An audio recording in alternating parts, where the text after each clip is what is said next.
Nossas saudações fraternas, então, a todos esses queridos amigos virtuais, nossos internautas. Estamos aqui mais uma sexta-feira para uma reflexão espírita. Vamos, então, passar para a nossa convidada dessa noite, a nossa amiga de longa data, muito longa data, né, que aceitou o nosso convite de vir aqui fazer essa reflexão junto conosco, nossa irmã Luciane Boed. Seja bem-vindo, minha amiga. Muito obrigada, Ney. É uma satisfação. Nós estamos ansiosos para ouvir a tua reflexão, né? Com certeza pedimos que os bons amigos te amparem nesse trabalho na Seara de Jesus, né?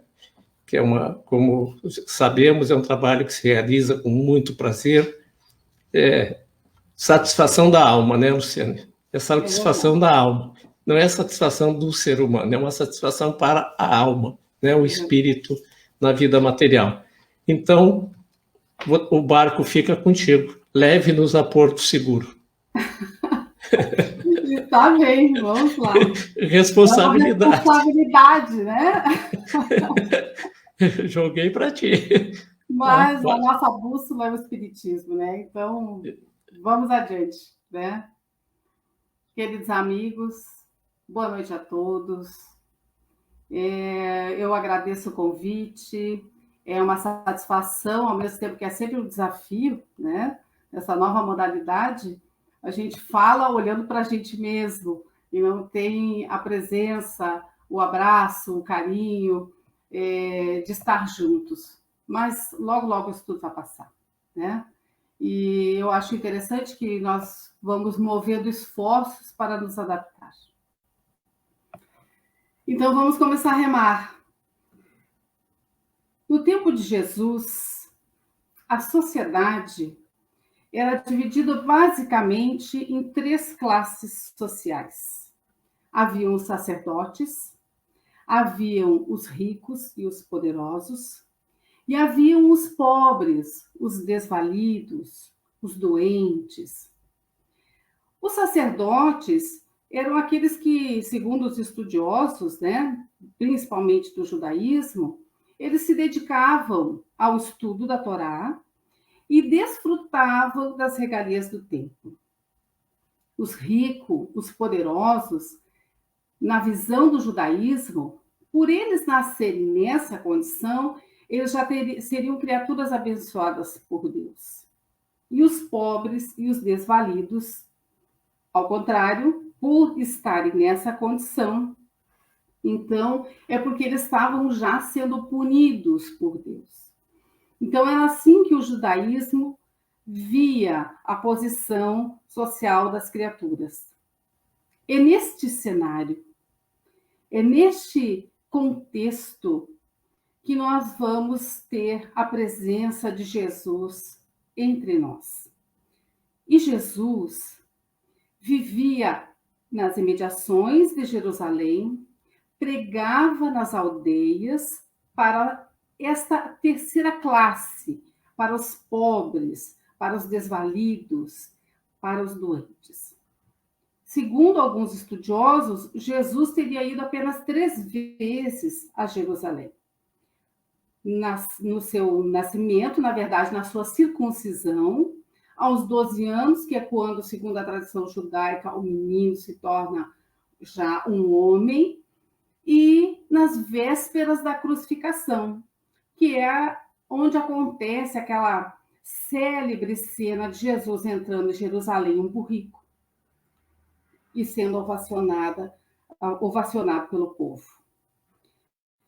Essa figura incomparável que era Jesus, ele tinha uma capacidade extraordinária, que é uma das coisas que eu acho mais fascinante, de identificar nas criaturas a centelha, a predisposição do indivíduo para uma transformação. E era assim que ele, ao ver um publicano Zaqueu em cima de uma árvore e sentir na alma uma disposição de mudança, de melhora, ele pede para que o publicano desça da árvore e diz que vai jantar na casa dele. Publicanos eram os cobradores de impostos e eram criaturas muito mal vistas. Então, eles não eram respeitados. Da mesma forma, ele escolhe o seu apostolado. Os apóstolos, criaturas como nós, com as suas limitações, com as suas imperfeições. E Jesus tinha essa capacidade de identificar essa centelha, essa disposição para uma transformação.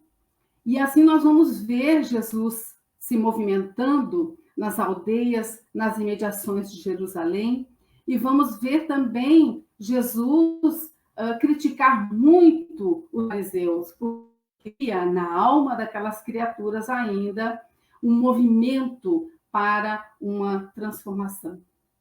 Este homem incomparável, que após a sua crucificação, ressurge, ressuscita e convive na presença dos seus seguidores, dos seus apóstolos. Ele anuncia a vida que prossegue, anuncia a vida futura. Então, Jesus ressurge para os apóstolos com essa mensagem extraordinária da vida futura. Mas a Jesus, o núcleo dos seus seguidores eram pequenos, eram poucos. É uma figura que logo ali adiante que vai ter a incumbência de levar a mensagem da ressurreição, da vida que prossegue para além das muralhas de Jerusalém, dos muros de Jerusalém, para os gentios, para outros povos. Então, a figura de passo, que vai dar uma importância extraordinária para a ressurreição de Jesus. A ressurreição de Jesus para Paulo é algo extremamente importante. É aquele momento que ele se encontra com Jesus, naquela passagem que todos nós conhecemos, que Emmanuel também traz no romance Paulo e Estevão, na estrada, onde ele encontra Jesus, que Jesus pergunta para ele, e ele entende o significado da presença de um crucificado ali diante dele e faz toda uma mudança e uma transformação extraordinária. É Paulo que vai, então, levar o cristianismo para o mundo. É graças a Paulo que o cristianismo vai tomar proporções grandiosas. O tempo passa, 300 anos os cristãos são perseguidos. E, segundo historiadores, os cristãos eram conhecidos por muitos se amarem, pela irmandade que havia entre eles. Passado 300 anos, haveria uma mudança.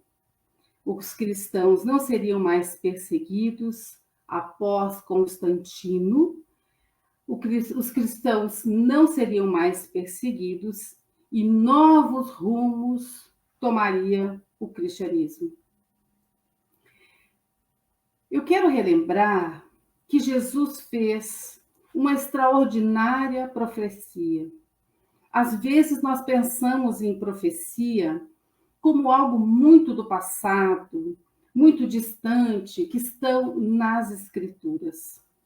Mas esta profecia, em especial, eu acho ela extraordinária, porque ela nos liga, nós a vivenciamos, podemos dizer assim.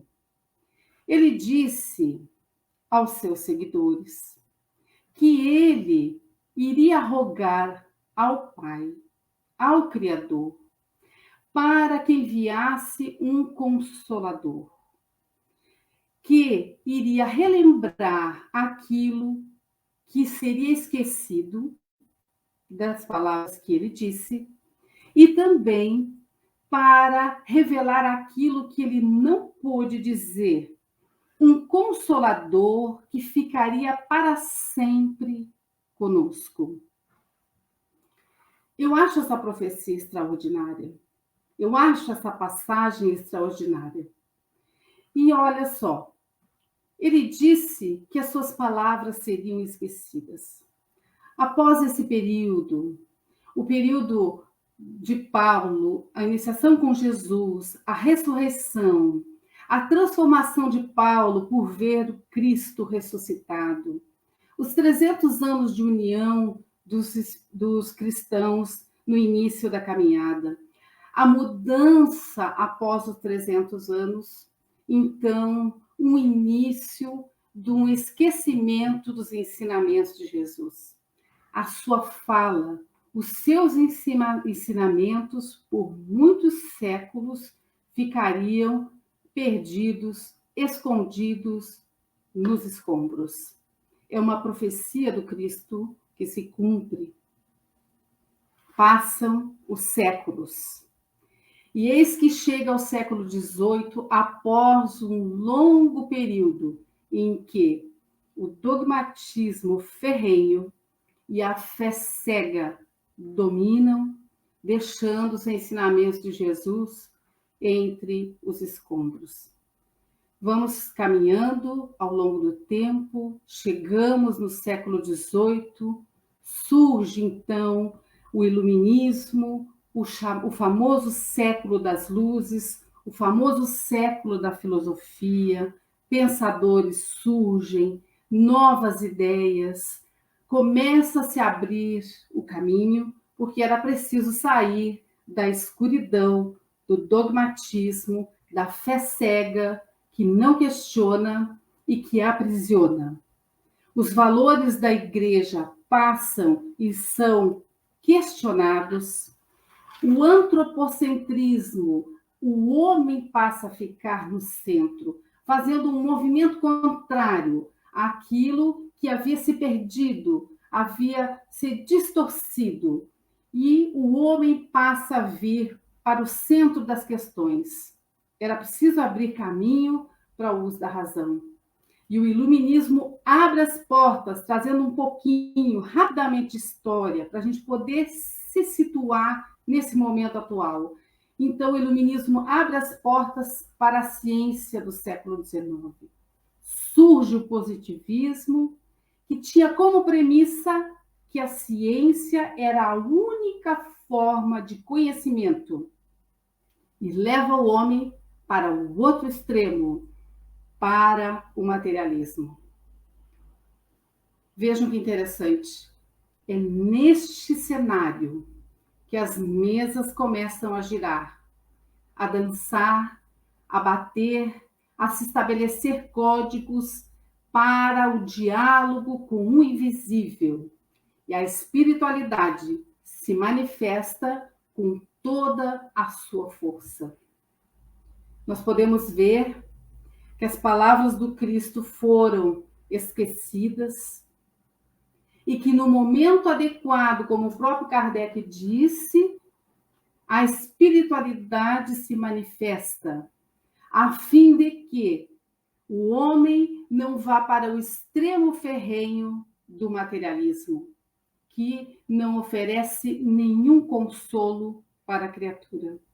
As mesas giram, a espiritualidade se manifesta, e Allan Kardec era o homem escolhido para, então, unir, através do seu incansável trabalho, a ciência, a filosofia e a espiritualidade, a fim de que nós não pudéssemos perder o rumo. Eu acho extraordinária a passagem do Consolador Prometido, porque se nós percebermos, o Espiritismo, quando surge, faz uma ponte, um link direto para o cristianismo nascente. A doutrina espírita nasce nesse contexto, a espiritualidade é pungente e a confirmação de que a vida prossegue e que a ressurreição de Jesus é fato e é verdade, a ressurreição de Jesus que antecipa o Espiritismo há mais de 2000 anos, passa então através da ciência que Kardec vai lançar mão, que estava disponível na época, usar dos recursos da ciência para estudar os fenômenos das mesas girantes. As mesas giram e nós passamos a ter a informação de que a vida segue, de que a vida prossegue. Aquilo que Paulo constata ao ver Jesus ressuscitado, que os apóstolos lá nas aldeias, nas imediações de Jerusalém, com os grupos de seguidores que puderam ver Jesus ressuscitado, no século XIX, as mesas giram e nós passamos através da ciência que havia disponível na época, e Kardec se utiliza disso, ter a certeza de que a vida prossegue e nasce a fé raciocinada. Esse, o Consolador prometido que Kardec vai dizer para nós, que é a doutrina espírita, e que, em outras palavras, de uma forma mais simples, eu poderia dizer, das minhas reflexões em torno do Consolador prometido, que o grande consolo é saber que a alma existe. E por isso o Consolador prometido ficaria para sempre conosco. Porque ele sairia do campo do misticismo, ele sairia do campo do dogmatismo, da fé cega, daquilo que não era possível se comprovar, para se aliar a métodos da ciência e tornar isso, então, uma fé com base na lógica, nos fatos, o que as mesas giravam, as manifestações aconteciam, e Allan Kardec fez esse trabalho extraordinário. Nós estamos hoje num período de pandemia, e às vezes isso tudo pode parecer uma grande desordem. Eu fiz questão de fazer esse contexto histórico para a gente perceber que a divindade planeja e organiza tudo isso. Que nós não estamos em um barco desgovernado. Nós estamos em um barco muito bem planejado e organizado pela providência divina. Hoje nós temos essa beleza da doutrina espírita. A primeira pergunta que Allan Kardec faz aos espíritos é: o que é Deus? E antes, logo após a introdução, em Prolegômenos, tem um trecho extraordinário que eu peço licença para ler, que diz assim: mas todos os que tiverem em vista o grande princípio de Jesus se confundirão num só sentimento, o do amor e do bem, e se unirão por um laço de fraternidade, que prenderá o mundo inteiro. Estes deixarão de todas as miseráveis questões da palavra para só se ocuparem do que é essencial. Parece que nós vivemos um caos, mas se nós observarmos a caminhada evolutiva do espírito e nos lançarmos a um breve olhar da história, nós vamos ver que hoje, nos tempos que são chegados, que já foram preditos, e que temos à nossa disposição a revelação que a espiritualidade trouxe para nós, dizendo, provando que ser bom vale a pena, que Deus não castiga, confirmando a fala do Cristo. Jesus foi o primeiro a se referir a Deus como Pai. A doutrina espírita vem e confirma isso, que Deus é bondade, que Deus é misericórdia, que nós somos espíritos em um processo de evolução e que temos, sim, um grande consolo. O consolo de que Deus não separa os que se amam, que nós estaremos sempre juntos, que a morte não existe.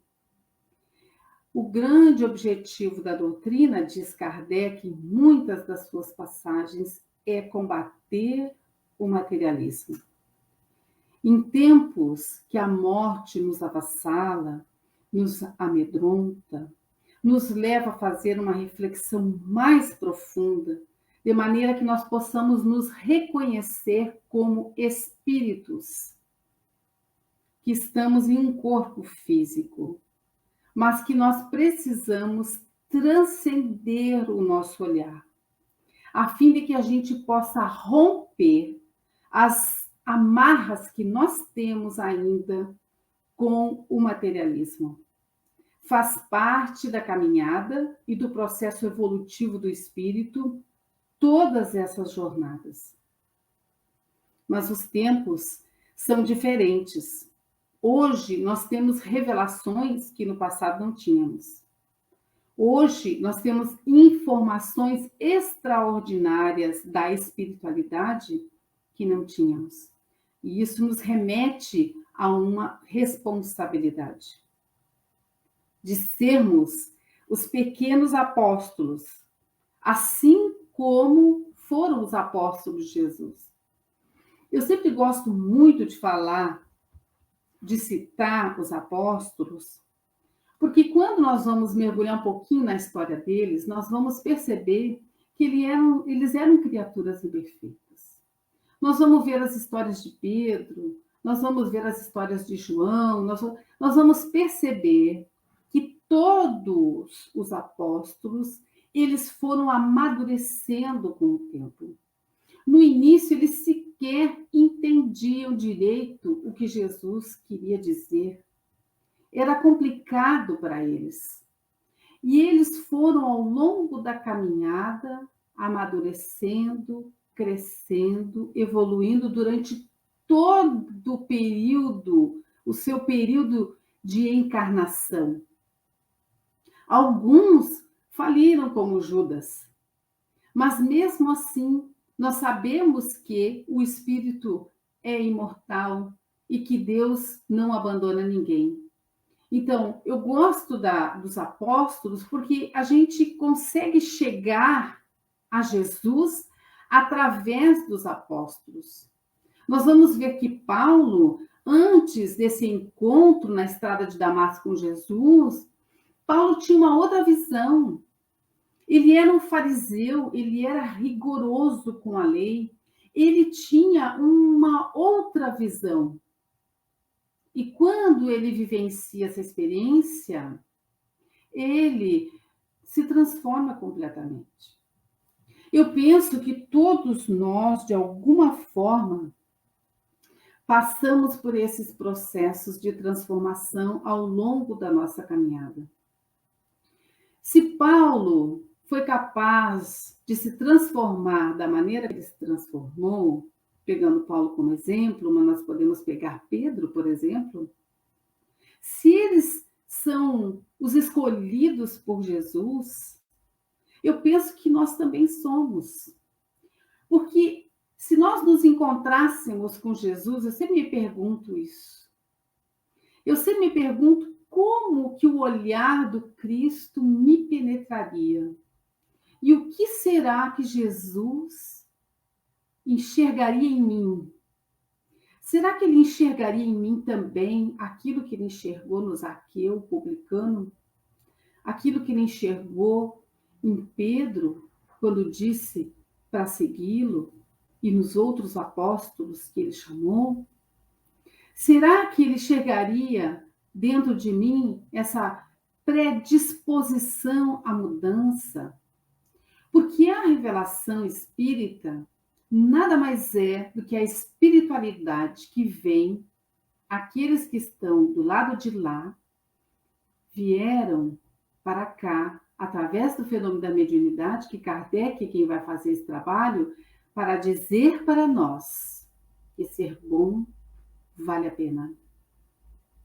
Que ser bom é o objetivo nosso. Que gravitar para a ordem divina, como diz Paulo na questão 1009 do Livro dos Espíritos, é o destino da humanidade. Que estar girando em torno do Criador, de pensamento e alma, é o movimento adequado. E esse movimento adequado, a condição é a caridade. É ser bom, é buscar ser justo dentro dos talentos que cada um tem. Porque somente é cobrado aquilo que nós temos que responder. E essa cobrança, a doutrina espírita vai, então, esclarecer melhor aquilo que Jesus disse, que muito será cobrado a quem muito recebeu.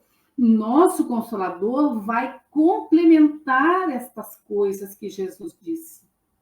Que não é Deus que castiga, que é uma questão consciencial, que é o indivíduo que, por conta do seu problema consciencial, acaba passando pela fileira do sofrimento, por conta das suas escolhas. Que Deus não castiga, muito pelo contrário, as portas são abertas. Deus é o Pai, aquele que aguarda o filho pródigo, aquele que se perde, que se lança no mundo e aguarda com uma festa o filho pródigo. Eu sempre penso que o filho pródigo, quando ele está lá, num limite extremo, que ele perde tudo, apacentando porcos, ele está naquele momento de transformação. E que se Jesus encontrasse o filho pródigo, Jesus iria perceber o momento dele de mudança. Então, quando o filho chega nesse extremo, ele lembra do seu pai e retorna para casa, que é recebido com um banquete, com uma festa. E assim Deus nos aguarda, Deus nos espera. Eu fiz questão de contar um pouquinho rápido desse contexto histórico para a gente entender que não é o caos.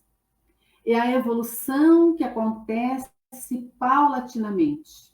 E que se a morte bate a nossa casa, a nossa porta, a nossa vida, se porventura nossos entes queridos são levados, e eu sei que muitos talvez tiveram perdas por conta desta pandemia que nos trouxe grandes reflexões, perdi amigos também, nos leva a refletir que nós precisamos viver na matéria sendo espíritos. Esse é o nosso Consolador.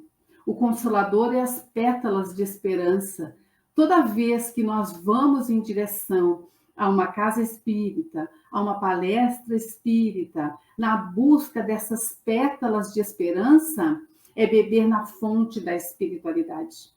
É buscar conexão com o Criador, é gravitar em torno de Deus. E para isso nós nos esforçamos para estar aqui hoje, para ir a uma casa espírita, para tomar um passe, para uma reflexão mais profunda.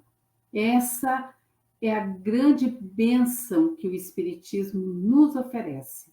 Saber, tendo a certeza de que nós vamos atravessar o túmulo e logo ali estarmos nos encontrando com aqueles que nós amamos.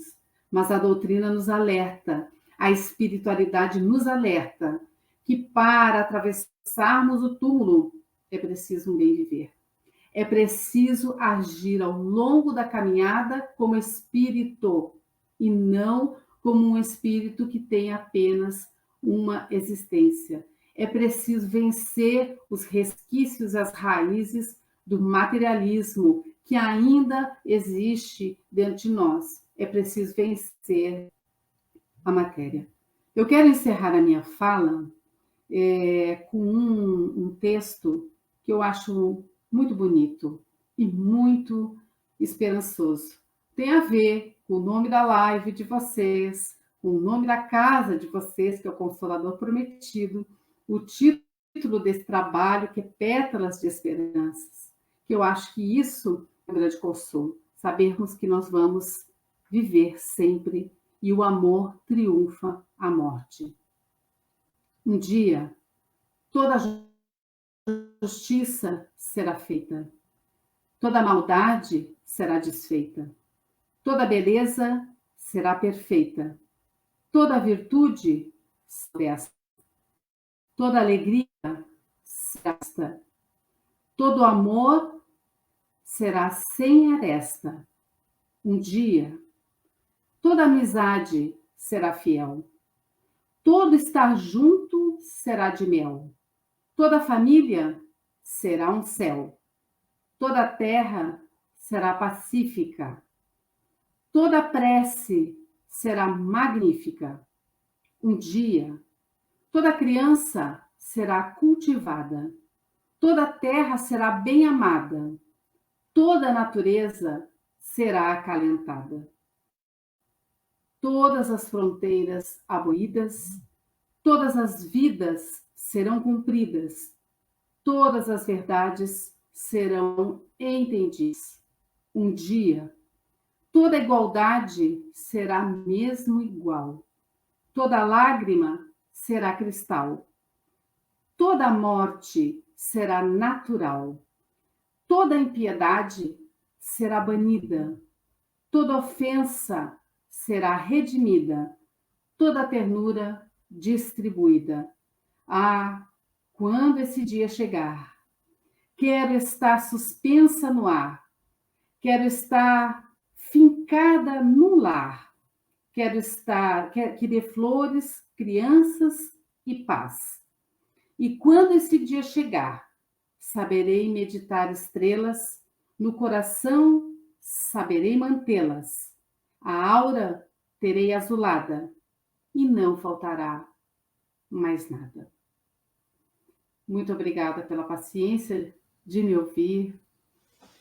Que as pétalas de esperança jorrem sobre cada um de vocês, nos seus lares, nos seus corações e, acima de tudo, nas suas vidas. Somos espíritos e a vida prossegue triunfante sempre. Muito obrigada. Nós é que agradecemos, Luciane. Muito bom. E essa leitura que tu fez, né, eu fiquei pensando nela, ela é o que ela vai de encontro ao que tu leu do Prolegômenos, do Livro dos Espíritos, né, quando todos se unirem por um laço fraternal, né? E é a grande proposta. Nós temos que começar essa união a partir daqueles que vivem dentro do nosso lar. E ir alargando, né? Alargando esse laço fraterno, né? Para termos um mundo melhor que tanto sonhamos, mas temos que começar a construí-lo. Verdade. Né? Quanta coisa bonita do Espiritismo, né? Esse trechinho do Prolegômenos, às vezes a gente nem lê essa introdução, né?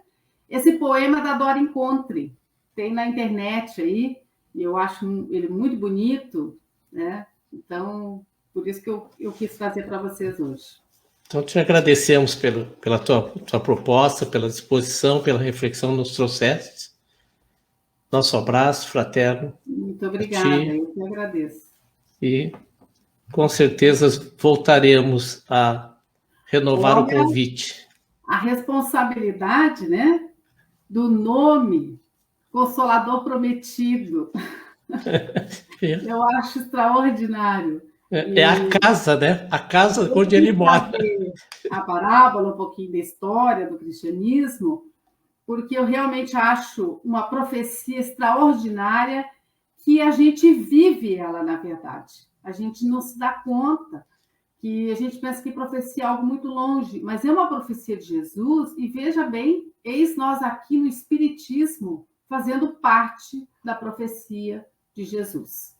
Nós somos trabalhadores, né, da última hora, estamos vivenciando a profecia, né? Somos os operários da profecia que Jesus fez há 2000 anos atrás, né? Também somos apóstolos. Então, muito obrigado. Obrigada. Leve nosso abraço fraterno. Muito obrigada, tá?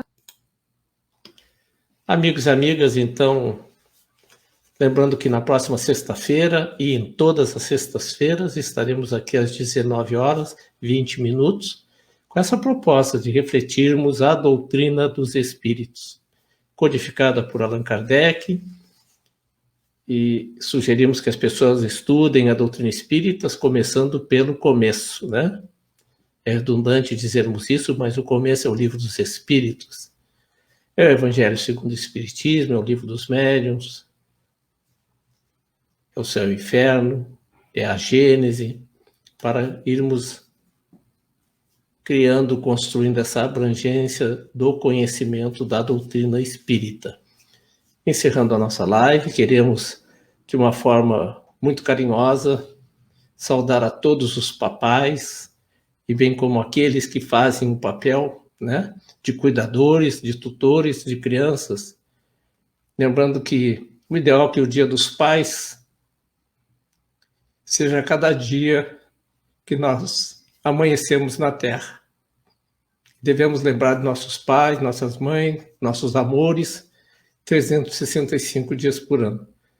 Mas para aqueles que não têm esse costume, cria-se o Dia dos Pais, que deve ser lembrado pelo carinho, pelo respeito, né? Pela gratidão em especial aos pais, às mães que nos permitiram nascer para essa jornada terrena abençoada, onde estamos vivenciando esta vida material sob a luz do Consolador prometido. Que Jesus, aquele que nos ama paternalmente, para ele somos todos suas crianças, compreende nossos equívocos, sabe que são frutos da nossa inexperiência. Então pedimos que ele envolva todos nós com seu amor, com a sua luz, com seus fluidos benfazejos, que possamos nos fortalecer mentalmente e emocionalmente, refletindo em nossos corpos físicos saúde plena.